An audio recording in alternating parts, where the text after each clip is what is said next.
Okay, what's going on everyone? I'm making this quick video here to provide a little bit of an update for anyone that's been following along with the Ranger build I've been doing, as well as to answer a question that a lot of people had after they watched the tailgate modification video I made, the two-part series, where I was able to graft in an old Ford script off of previous generation tailgate onto this newer gen style. Basically cut it out and weld it in. And a lot of people had asked once they saw that video, how am I going to be able to open and close the tailgate since where the original handle was filled in and welded over. So I'm going to try and explain the best that I can how I did it this way. I'm sure a lot of people may have done it different ways, and there is something called a tailgate handle flip kit, which you can buy on eBay, and I think a few fab shops you can buy it from, which is basically you take your original tailgate handle and it allows you to relocate it on the back side. So that is mostly for people that shave the handle on the other side, and they can relocate the tailgate handle back here, and your rods still go into these factory plastic pieces here, and again it works just like factory. So that was my original plan. I was going to go with just a flip kit off of eBay, and then I thought to myself, let me see if I can figure out a way to do something a bit different, and I guess maybe a little less expensive. So what I kind of came up with was this. So this knob here, when you turn it, you do a quarter turn, it pulls in both of the rods, and that in turn pulls the pin at the end of each side in. And you don't actually have to turn it back because the springs inside here will do all the work for you. So you just need to twist it. It will unlock the pins, unleash the pins, and the tailgate will open just like factory. So this piece here, and I'll explain a little bit of where or how I kind of put this together. But this knob here, I designed and was able to 3D print it. Really simple design. Just it almost looks like a fuel cap. But I designed it so it was low profile and wasn't higher than the insert plate here. And this plate is stainless steel, came with a lock, and it's actually off of an old work truck toolbox that was in a buddy of mine was throwing out. He was throwing his toolboxes out off of his truck and getting some new ones installed.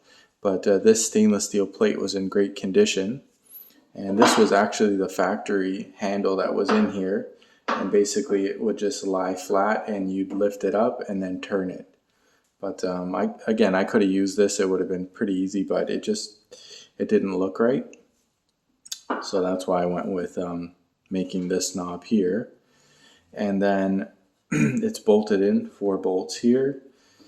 And then the rods here were cut in half, and there's a little bushing with a scissor pin going through it to keep these 2 rods. So in case you ever need to remove this, you're able to, because this rod here is connected behind here with another pin, and it'd be, you know, if you ever had to service behind here, it'd be impossible to get to. You'd be kind of digging your hands underneath here, and to get under there from these 2 plates would be really difficult. So then I had a big gap here on the sides to fill in, so I ended up making these filler pieces here. So they just go on the side, and everything I used here was rib nuts. They're really easy to use. If anyone's used them, it's basically threaded rivet, so you don't have to deal with any any nuts. Everything is just threads on really nicely and easy to use. And these pieces were actually made out of my old dryer that we were getting rid of. So if anyone doesn't know, the surrounds on washers and dryers are sheet metal. So if you have one lying around, you can always use that metal if you don't want to buy new sheet metal. And then I put the bead roll design, and this was actually my first time using a bead roller, and I thought it came out okay. You can see the ends I also tried to coin, so it gives a more defined bead. But everything on the back of the tailgate in the bed will end up being Raptor lined, which is like a bed liner, a pretty good quality bed liner. Which will give it a nice texture and kind of like a tough coating. And what I'll do is I'll take these bolts out now, so we can kind of look behind here, and you can get a better idea of how it works.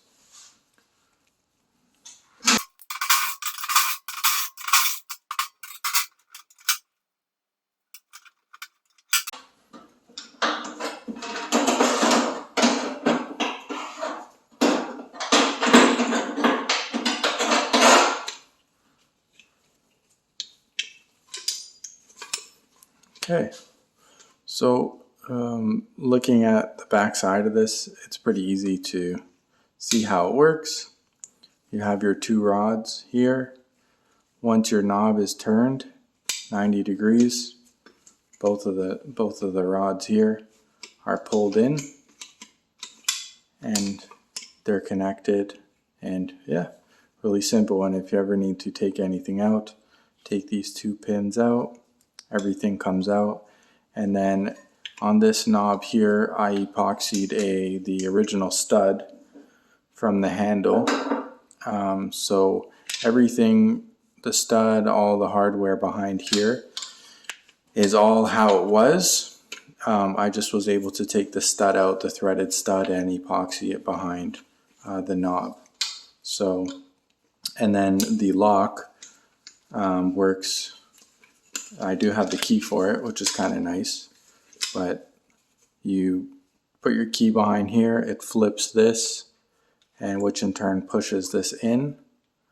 And once this is pushed in and locked, you can't turn the knob on the other side to open the tailgate. So I hope that explains things well enough for people to understand, and it's really simple. The hardest part was probably getting or making these filler plates. That was probably the hardest part, to be honest. Yeah, and I guess I'll just provide a quick update on what's going on with the Ranger, because well, it's been a while and there hasn't been a ton of progress going on. But basically, I'm just about to start body work on the bed and the tailgate, as well as the roll pan. This bed originally had fenders on it, so behind the fenders, when I took them off, I had to weld up all the holes that were left over, which was such a pain in the butt. I think there's 10 on this side and 10 on the other side, as well as the stake plates on the top of the bed were also welded up. So I'm going to start with body work and hopefully be able to paint it pretty soon.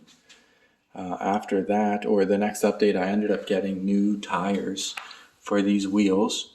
So the old ones were 235 40 R18s, and these are 235 45 R18s, so they have a little bit of a thicker sidewall, which I think is a bit nicer because this truck isn't super low. I ended up putting the interior in. It's all back inside. The ragtop sunroof I installed, and that is from Legacy Ragtops, and I would highly recommend them. It was really easy to install, and I may do a separate video talking about it, but really quality product. The next thing I'm going to have to deal with is the front is much, much lower than the rear. I think there's about a 1.5 to 2 inch gap in the front from top of the tire to the bottom of the fender. And in the back, there's quite a bit more. It's closer to 4 inches. So what I think I'm going to end up doing is just flipping the shackles. That seems to be really popular. Just flipping the back shackle around, and that should provide a 2 inch drop in the rear. So, and it's kind of nice because it doesn't cost anything except some grade 8 bolts and of course your time. So that's about it for now. I just wanted to provide a little bit of an update and explain how the tailgate was going to open and close after the modification was done. And I hope I explained it well enough. Anyways, if anyone has any more questions, I'll do my best to make some videos to try and explain things. All right, take care.